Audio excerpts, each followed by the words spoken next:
इस देश के कोने कोने में बिखरी पड़ी हैं पौराणिक कहानियाँ, कुछ पत्थरों में गड़ी हुई तो कुछ पीछे छूटी निशानियाँ। भारत के पूर्वी प्रांत उड़ीसा की राजधानी भुवनेश्वर से 6 किलोमीटर की दूरी पर स्थित है उदयगिरी और खंडगिरी की पहाड़ियाँ। इन सख्त चट्टानों को काट कर तराशी गई इन गुफाओं के गर्भ में स्थित है हमारी ऐतिहासिक धरोहर। लगभग 2000 साल पुरानी इन गुफाओं में रचे बसे हैं भारतीय जैन परंपरा और उसकी आस्था का रहस्य। चलिए समझते हैं जैन धर्म को समर्पित उदयगिरी और खंडगिरी की गुफाओं के माध्यम से भारतीय वास्तुकला की बारीकियों और सूक्ष्मता को। तो बने रहिए लाइफ एंड कल्चर के साथ। उदयगिरी का अर्थ है सूर्योदय की पहाड़ी और खंडगिरी का अर्थ है खंडित पहाड़ी। इन दोनों पहाड़ियों में जैन धर्म की व्याख्यान करती लगभग 33 गुफाएं हैं।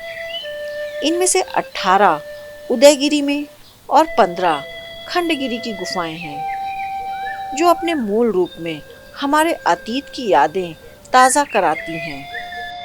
ये गुफाएं महामेघवाहन राजवंश काल की हैं, जिन्होंने प्रथम शताब्दी ईसा पूर्व से लगभग 5वीं शताब्दी ईसा पूर्व तक कलिंग पर शासन किया था।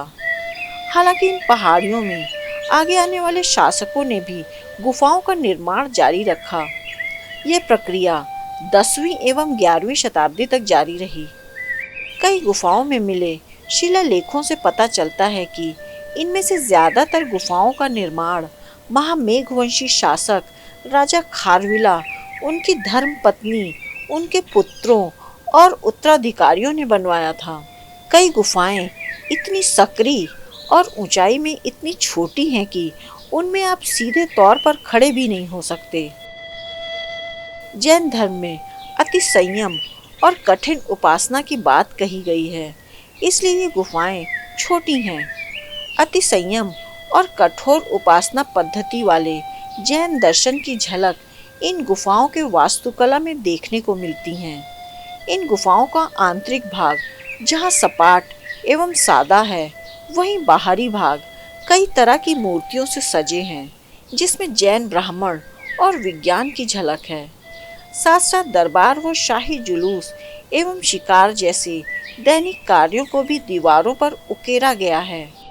खंडगिरी की गुफाओं की तुलना में उदयगिरी की गुफाओं की बनावट कहीं ज़्यादा समृद्ध और बारीक है। उदयगिरी की गुफाओं में सबसे पहली गुफा रानी गुफा है, जो वहाँ के आकर्षण का प्रमुख केंद्र है। ये गुफाएं 2 मंजिला हैं। इन 2 मंजिलों में 32 प्रकोष्ठ हैं। इन 32 प्रकोष्ठ वाली सबसे खूबसूरत गुफा के निचले प्रकोष्ठ में राजा खारविला के विजय जुलूस को दर्शाया गया है।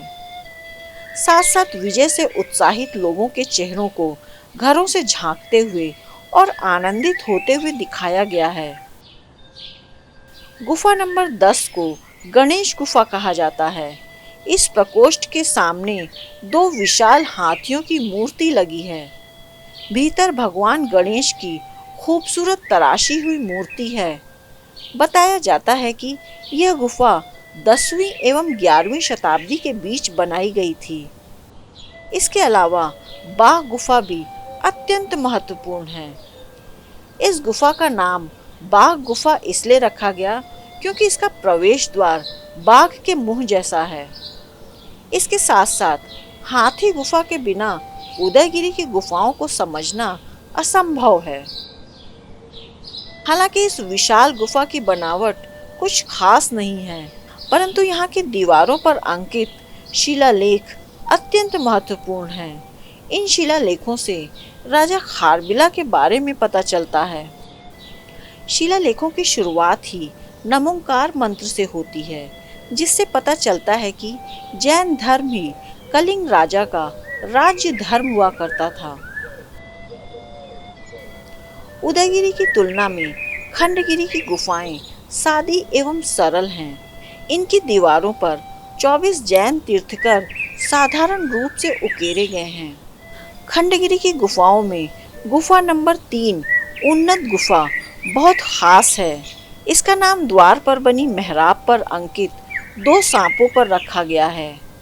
अपने अनुपम मूल भाव के कारण उन्नत गुफा खंडगिरी की गुफाओं में अत्यंत महत्वपूर्ण है। यहाँ की महत्वपूर्ण गुफाओं में गुफा नंबर 7 और 8 भी आती है। 7वीं गुफा को नवमुनि गुफा कहा जाता है। इसकी दीवारों के पीछे नवतिथि तीर्थकरों की मूर्तियां हैं। 8वीं गुफा को 12 भुज गुफा कहा जाता है, क्योंकि गुफा की बाहरी दीवारों पर 12 देवियों की मूर्तियां अंकित हैं।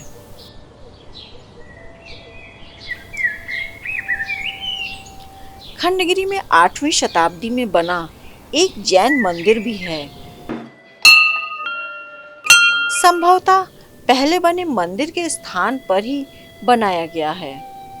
उदयगिरी और खंडगिरी की गुफाओं के ज्यादातर शिलालेख ब्रह्मलिपि में लिखे गए हैं।